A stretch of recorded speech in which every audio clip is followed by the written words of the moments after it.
Watson and I'm the founder and head of Explosions at the Curiosity Box, and today I have roped in Annika, who's my daughter and has been a helper since we launched Curiosity Box about 3-4 years ago now, and since then Annika has been helping me with testing and trying out loads of the experiments that go into our boxes. So obviously we're both women, we're both female, so happy International Day of the Girl. And today for Festival of the Girl we are going to be doing a rocket building workshop. Now this is a really simple but really effective rocket, and it's going to be using the power of our lungs to launch, so we call it a lung powered launcher. And Annika and I are going to work through the steps together so that you can hopefully join in at home. The things you will need to be able to do this experiment, if you can just hold that for me, do you want to read them out for me? Strips of paper. So you can use A4 paper, and you want to cut your A4 piece of paper.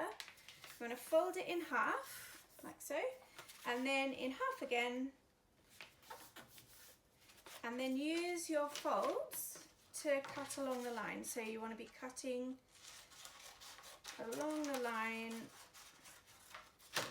so you get a piece of paper like that. So it's the width of an A4 but only a quarter of the length. Yeah. And then we need a bendy eco straw. Bendy straws are ideal, but you can use straight straws. Now this is a biodegradable, compostable straw. This one's made of paper, so ideally one of those and not plastic, because we do not want to be putting more plastic into the environment, do we? And then we need some sticky tape. We have some sellotape here, and you might also want to take this a bit further and make your rocket even more amazing by adding fins or something else that you might think will make it more aerodynamic, and we'll come on to that in a little bit. But I've got some just bits of scrap card and foam that we had around to go into the recycling. So if you can get some of your bits and pieces from around the house, you might want to use those to decorate. And we've also got some coloured pens because you might want to personalise it and make it a bit more your own as well.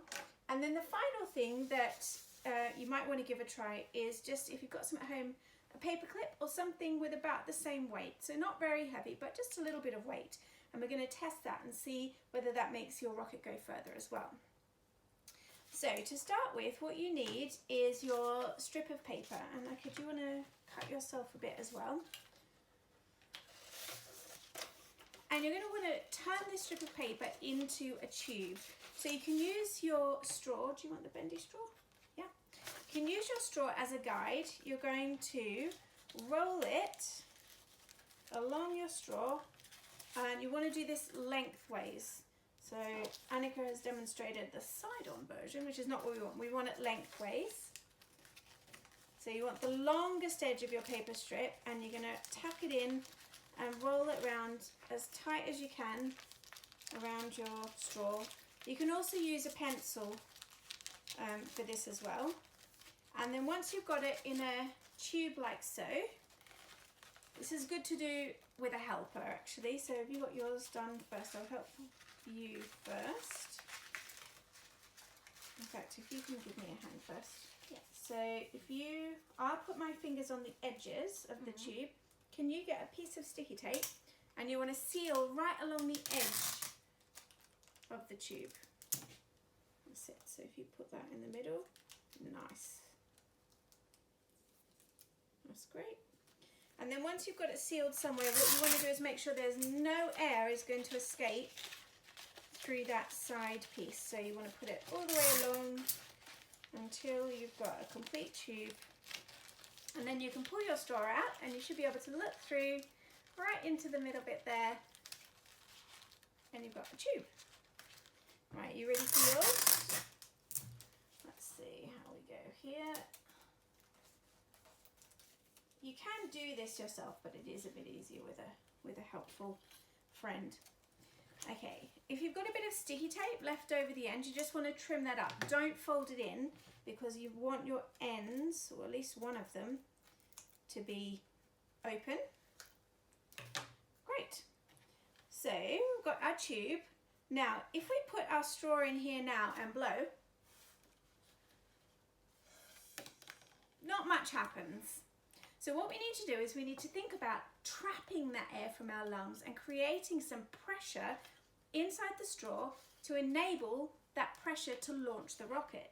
And to do that, what we need to do is to seal one end up, and that's going to trap the air inside.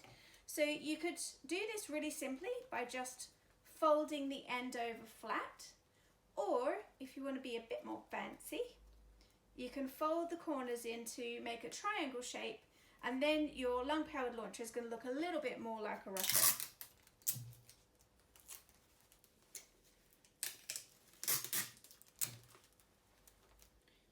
And then you use your sticky tape to seal that down and make sure no air is going to escape. You want to make that a really tight seal.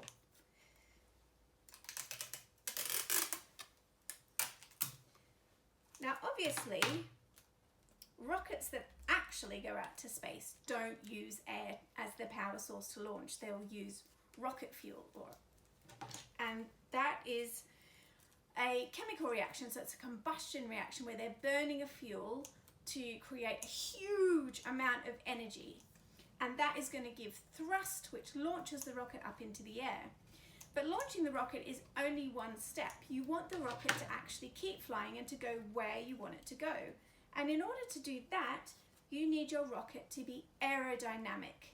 That means that it's going to fly through the air, and it's going to fly through the air in a way that minimizes resistance to the wind and the air around it, and that it goes really accurately in the direction where you want it to go. So let's test how aerodynamic our rocket is right now. So this is a really simple, this is called the fuselage, really simple rocket. So we're going to pop our straw back in, and on the count of 3 we're going to launch. Okay, ready? 1, 2, 3. So that's not too bad, right? But I think we can make it even better. So I think I'm going to estimate that our rockets went, what do you think? How far? I don't know. About 1.5, 2 meters? Yeah. I think we can double that. How? But let's have a think about things we've seen in the air, aircraft, things like rockets that you might have seen on the television, or you might have even been lucky enough to see one in real life, and aeroplanes and things that fly through the air.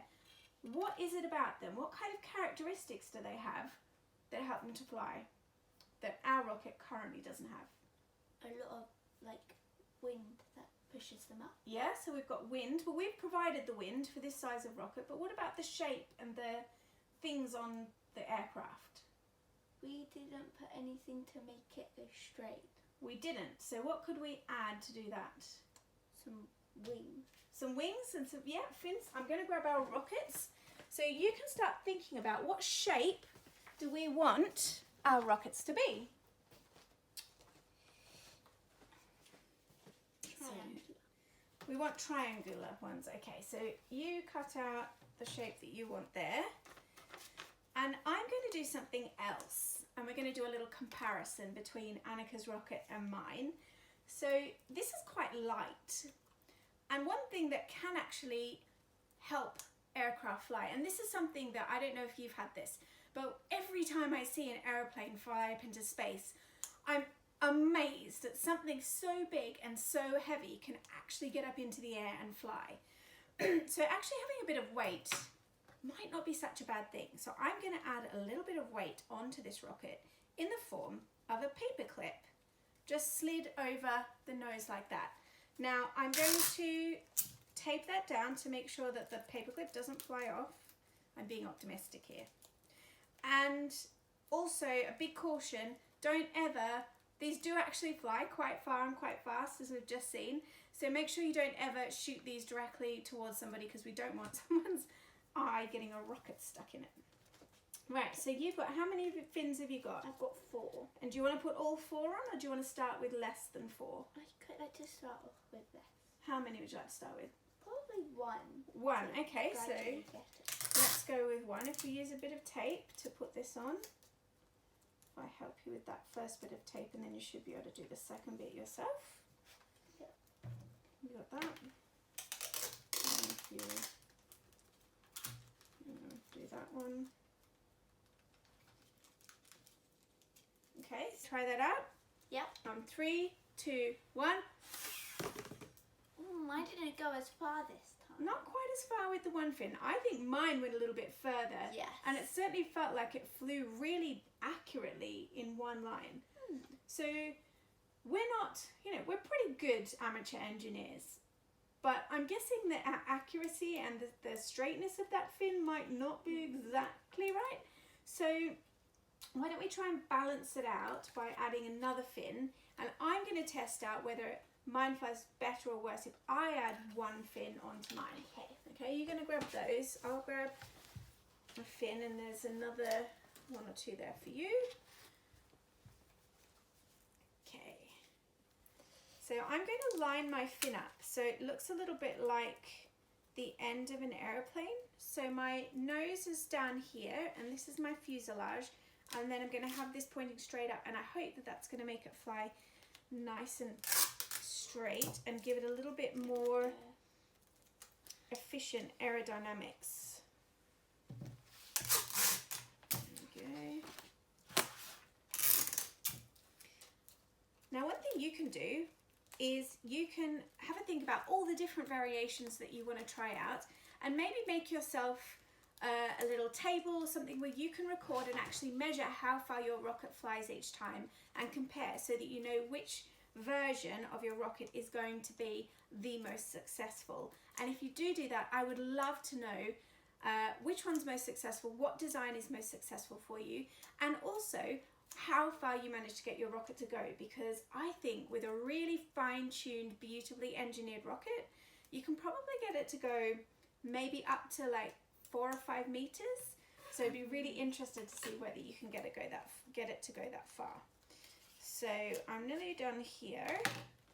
I've got my fin on, you've got your 2 fins. Are we ready to go? Let's see whether this is more or less effective. 3, 2, 1. Oh! Epic fail!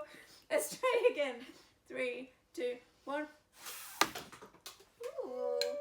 Mine was about the same. I think it was about the same. Mine was quite accurate, but I don't think it went quite as far as the previous time. So I think what we've learned is that actually just the plain tube, just the fuselage that we started with, is a really aerodynamic shape. I think with a bit of refining, we could get the fins to make it fly more accurately. I think with 2 fins, yours did fly slightly straighter. Yeah. So possibly that will help fly straight. And certainly adding a little bit of weight to your rocket will help it to go a little bit further as well. So we've talked a little bit about what rockets are. We've talked a bit about thrust and using that power and the energy, in this case from the air in our lungs, to create pressure to launch a projectile, in this case our little rocket, our lung-powered launchers. We've talked about the shape, that's the basic shape of a rocket called the fuselage, and we've talked a little bit about aerodynamics. There are lots and lots of really interesting projects out there trying to make air transport more efficient and more effective. Everyone wants to be reducing our fossil fuel emissions, and aircrafts unfortunately are a big contributor to that. So there are lots of projects trying to find ways that we can reduce fossil fuel emissions with air transport, things like electric flight, and Rolls-Royce has got a project that's amazing looking at a fully electric airplane.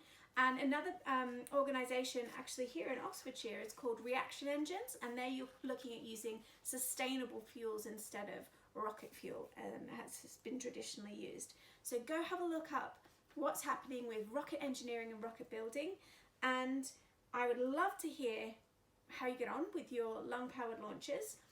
Thank you so much for being a part of this workshop. If you do create anything that you want to share with us, or if you have any questions at all, I have some friends who have done astronaut training, so I'd be really happy to pass on questions to them if you've got those as well. And if you do that, get your grown up to help you post anything to social media, and use the hashtags "The Future is Hers," because the future is ours, and Festival of the Girl 2020. And if you want to find out anything more about the Curiosity Box, then you can look up what we do and find lots of other interesting home experiment ideas at www.curiosity-box.com. And lastly, to say a big thank you to Annika for your help, not just with this, but over the years with all the help tinkering and experimenting. And thank you so much to you for joining in. I really hope you've enjoyed it. Yeah. Enjoy the rest of the festival.